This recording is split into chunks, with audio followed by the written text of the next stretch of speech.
You're listening to Family Today with Funmi Johnson.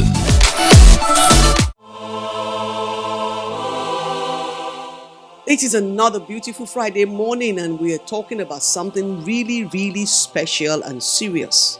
Most of the time, couples, they get into trouble, they fight, they have conflicts, they have arguments because there are many decisions to be made. Usually decisions always surround things like anniversary, celebrations, like Christmas, end of year, birthday parties, and stuffs like that. So I started talking about how to resolve conflict, and then I had mentioned things you need to do to resolve conflict, how to have a loving confrontation. I've mentioned a few points. I'm going to continue today. If you missed any of the previous episodes, what do you need to do? Go to my YouTube channel or any of my social media handles, The Funmi Johnson. You'll get resources from there and it will bless you. So let's fire today. So to resolve conflict, to have loving confrontation, I said focus on the problem rather than the person. Focus on behavior rather than character. That is the you message versus the I message. What do I mean by that? You can assassinate your spouse's character and stab him right to the heart with you message like you're always late, you don't care about me at all, you don't care about anyone but yourself. If you say that, you will make your spouse feel like they are the devil in the house. But if you say what does the I message mean? I feel frustrated when you do this. Then you flip the coin. You are now saying, look at how I feel in this situation. So the person begins to see that whatever I'm doing, this is the outcome on my spouse. So it doesn't demonize your spouse, but it brings to the fore the impact or the effect of their action on you. And your feeling is legitimate. Because they love you, they would see reason with you. So another way you can put it is, I would appreciate it if you would call so we can make other plans. So that what you're saying is, yes, don't say you're always late, but when you're late, if you call me and give me a heads up, it makes all the difference. So these are ways you can confront issues lovingly. Let's look at another one. Focus on the fact rather than judging motives. If your spouse forgets to make an appointment call, deal with the consequences of what you would have to do next, rather than say you're so careless and you do things to irritate me. So what's the point there? Focus on the facts rather than judging motives. I remember a very funny, very painful experience. One of the teachers in a school forgot to register this particular child for SAT, just omitted the name, and the parents got to know on a Saturday. The application had closed in the school on Friday, but fortunately the office that was collating was in Lagos, so the application had closed to all the schools to submit to them by Friday, and they would in turn forward it by Monday. On Saturday, the parents ran to the office, called someone, met them, they were still collating, and so they had to manually put in the boy's name to be able to register. If not, the boy would have missed out of the exam for that season, or probably would have missed a session. Now, what's the lesson in that? If the parents had been facing the teacher to say, why did you do this, why did you do that, and brooding and lamenting and fighting, they will still have missed that opportunity. But finding out which office handles it, where did you submit it to, that's how they knew that actually it was closed on Friday, but all the schools were still submitting to that office by Saturday. So they had to go in, even though they were in a school, they were individuals, but they were still able to solve it. You can learn something from that. When there's a problem, focus on the problem. Let's solve the problem first.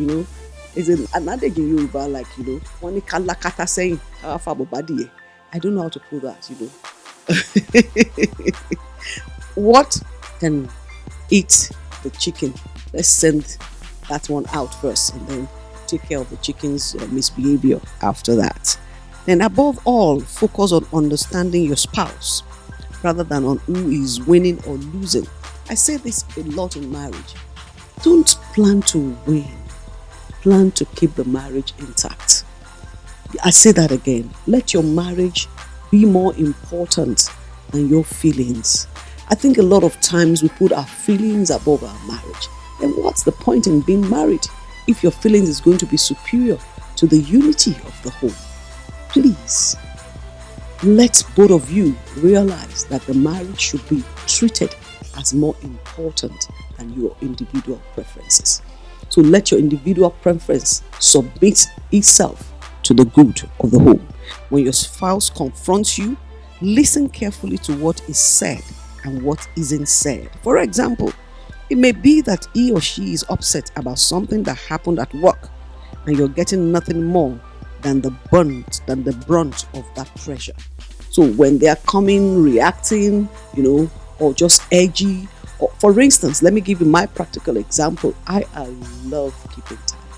So if I'm going for an event, I always plan, like I learned from my dad, to make it there on time.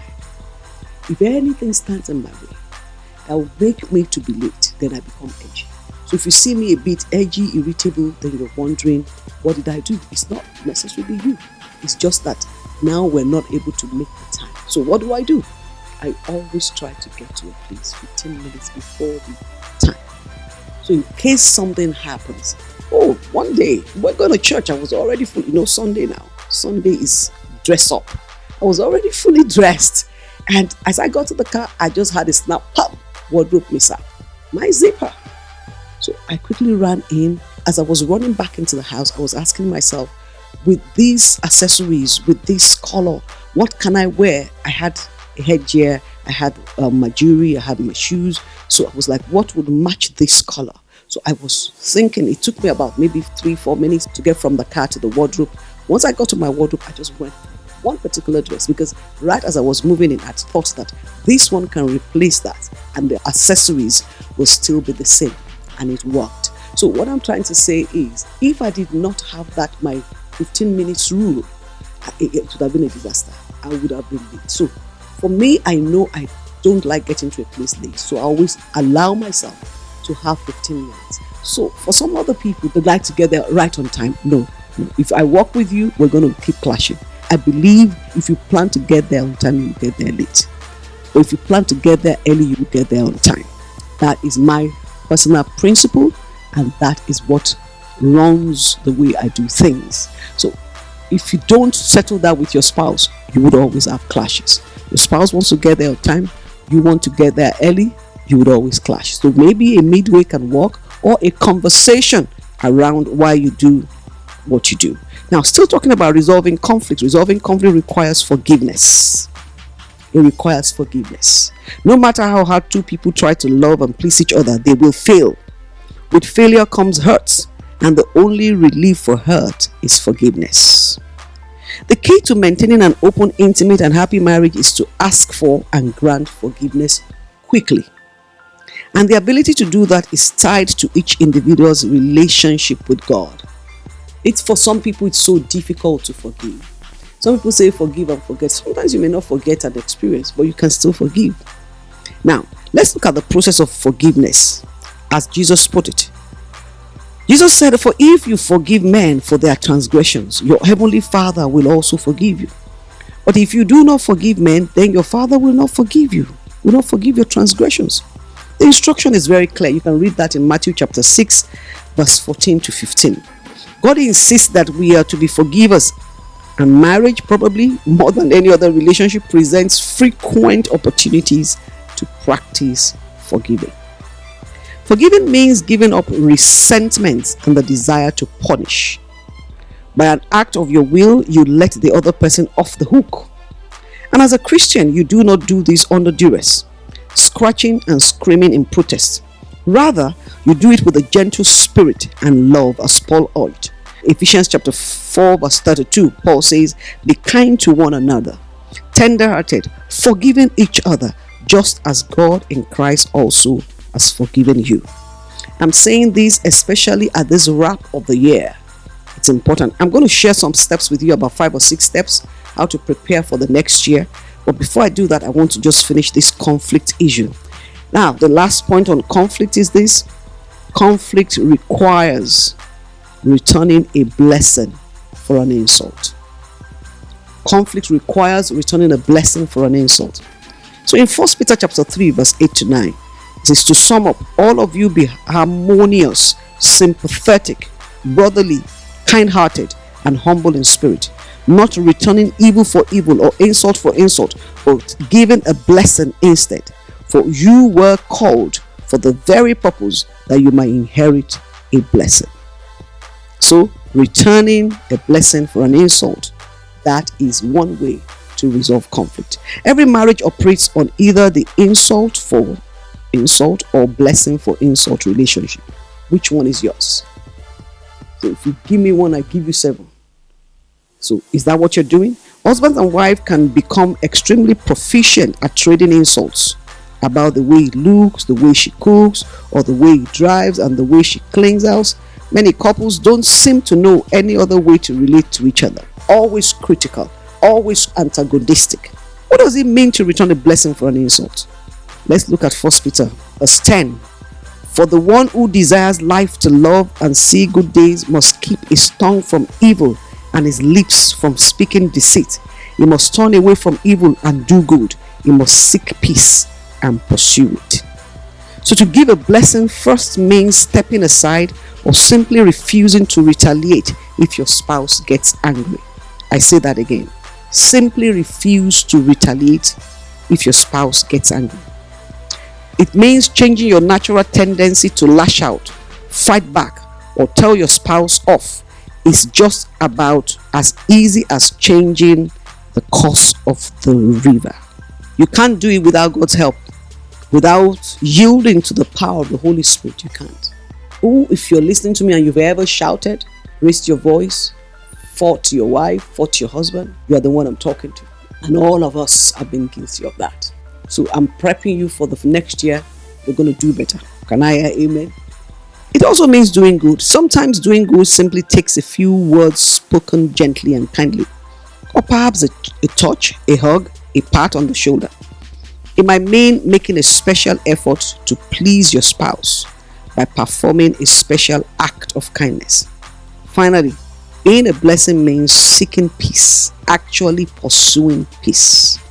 When you eagerly seek to forgive, you are pursuing oneness, not isolation. So, what I've said so far is conflict comes when we need to make a lot of decisions. So you need to know, accept, and adapt to the peculiarity of your spouse to be able to adapt. After the short break, I'll tell you something very important. How do we prepare ourselves for the next year? Paul says it is better for a single man to marry than to burn. Are you single, married, widowed, separated, or divorced? Join me on Family Today. Family Today with Funmi Johnson is one program that will bring you in alignment with who you truly are and open your mind to how you rock your significant interpersonal relationships while sidestepping the landmines, culture, religion, and society have laid in your path. Family Today with Funmi Johnson goes where others are shy to go and shines the light in the dark corners others have forgotten. Tune in at 11:30 a.m. every Friday to listen to Family Today with Funmi Johnson on Inspiration 92.3 FM. Okay, you're welcome. You're welcome. This is Family Today with Funmi Johnson. Remember, you can follow me on all the social media platforms, The Funmi Johnson. We're taxing towards the end of the year. So what are the things you need to put in place before the end of the year? I will run over it quickly because I don't have a lot of time, but please note it. If you miss any of the points, just go to my YouTube channel or my Instagram page. You will see the full thing there. What do you need to do? Number 1, reflection. What does that mean? What experience did you have throughout the year? Start from January 1st. So, how did you succeed? How did you fail? What did you learn? So, look back, remember, and learn. When you're doing your reflection right now, take a piece of paper or take your note, your phone, your notepad, and write your gratitude list. If you can track it week by week, or you want to do it month by month, you want to start January, what happened? February, the near-death experience. Maybe your wife got pregnant, or you are the one that got pregnant. Did your child, the first tooth came out? Whatever. Put your gratitude list. The day you were so broke, someone just sent you money. Did you get promotion at work? What did you do significantly well? Then where you failed, maybe there was restoration. So I want you to do that reflection, and I want you to do that before the year runs out. Can you do that with me? Yes. That's it. Number one, reflection. Don't worry, I'm not opening the phone lines today. I'm giving you guidelines as to how to prepare yourself for the next year. Number two, guide and direct your life for the following year. So how do you do that? Decide on your destination.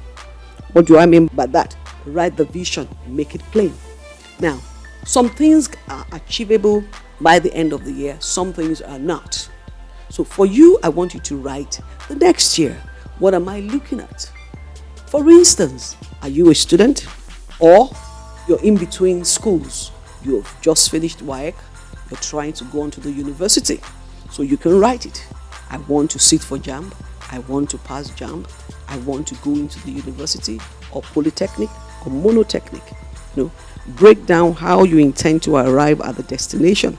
How do you want to get to that point? Using the JAMB experience. Do you want to go to a JAMB class? Do you want to have a private teacher? Do you want to subscribe to all those online courses that would have past questions over 20 years? Do you want to set when is a JAMB? How many questions do you need to answer before that? JAMB is usually 4 subjects. How do you intend to go about it? Or some people want to travel. You don't even have a passport. Do you want to set a goal? I want to get my passport before the end of February. Then I want to be able to study around where I need to go to. What's the visa requirement? Some people want to japa. If you are one of those, what is required? I found about someone who went to Finland and was really, really disappointed that, after spending 5 years in Finland, she discovered that the qualifications she used even to get into Finland, she could have used to get into another country of our choice. So don't go about making those mistakes. Don't be so desperate that you do not know the right thing to do. If you want to relocate, study about where you're going to. Look at the requirements. See if you qualify. You may spend the next year qualifying yourself, for that. So guide and direct your life for the following year. It's a plan and execute your first step. Lao Tzu says the journey of 1,000 miles starts with one step. What is that one step? Don't be one of those that rush and make they call it New Year resolutions. What you want to do. I'm going to tie this my number 2 point to number 3, but let me just explain this. Have this 1 year plan, specifically what you need to do. Make it very concise. Now my number 3 is attempt a medium term goal. This will be like a 5 to 10 years goal, because a lot of times we get frustrated because we insist that some things must happen. I'm not one of those that will tell you as a woman to say my marriage a must next year. No, don't say that as a goal, because you're not in control of that. Marriage is about 2 people. So I'm not asking you to do anything that requires someone else intervention. The man also that wants to marry you must say my marriage you must. So if both of you are not saying the same thing, that means you're not in control of that. So what you should set is a 5 to 10 year goal. What do I mean by this? Write down how you want to be described in the next 5 years, in the next 10 years. Say for instance, you are 18 years now. You want to be called a doctor. That means you want to go to school. You want to pass JAMB, or if you're going abroad. If you're going to study that medicine in Europe, yes, it's straight, I think 6 years. But if you're going to Canada or America, that course is not studied in the first degree. You have to do a general course first for the first 4 years, and then you now go to medical school. And even so for law in America and Canada. If it's in Nigeria, you want to become a lawyer and you're 18 now, you have to sit for JAMB. You have to pass that JAMB. Law in Nigeria is 5 years for a first degree.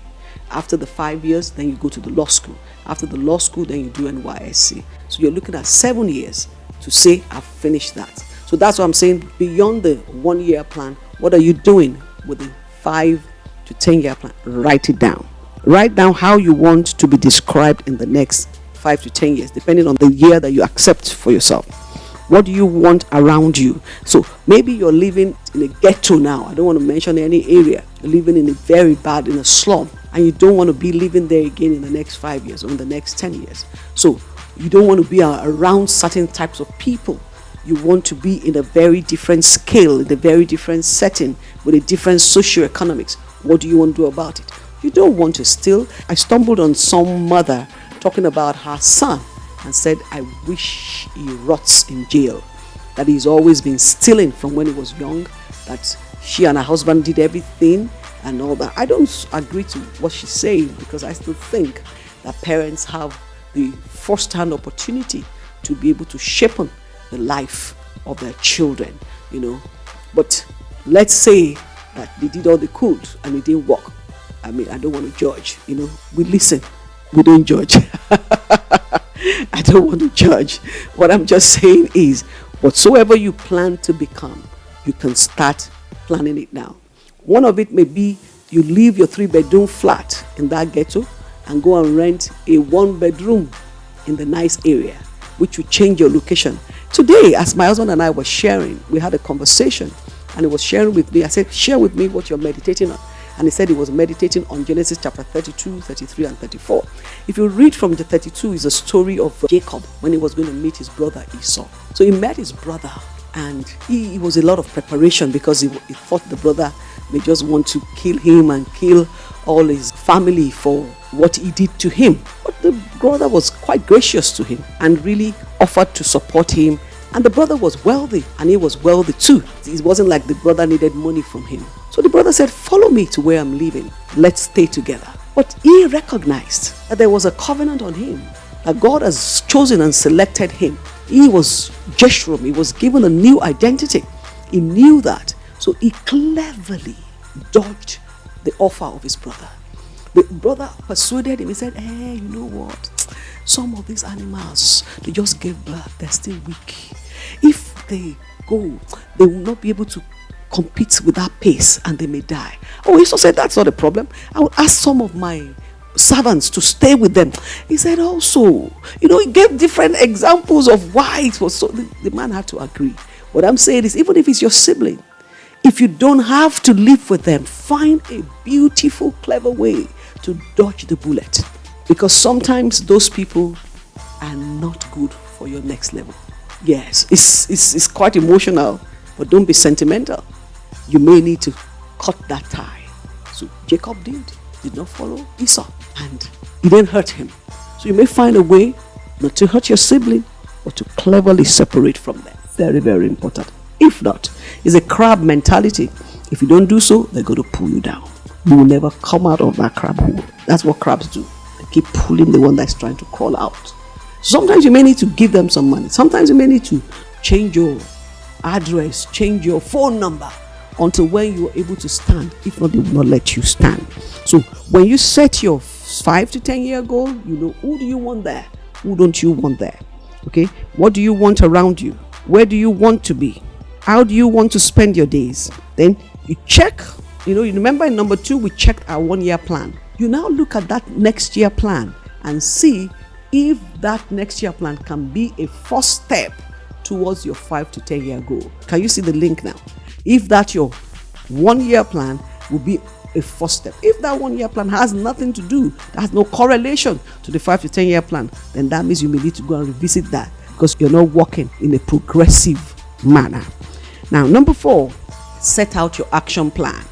I'm talking about how to prepare yourself for the next year. And I want you to do that before the end of this year.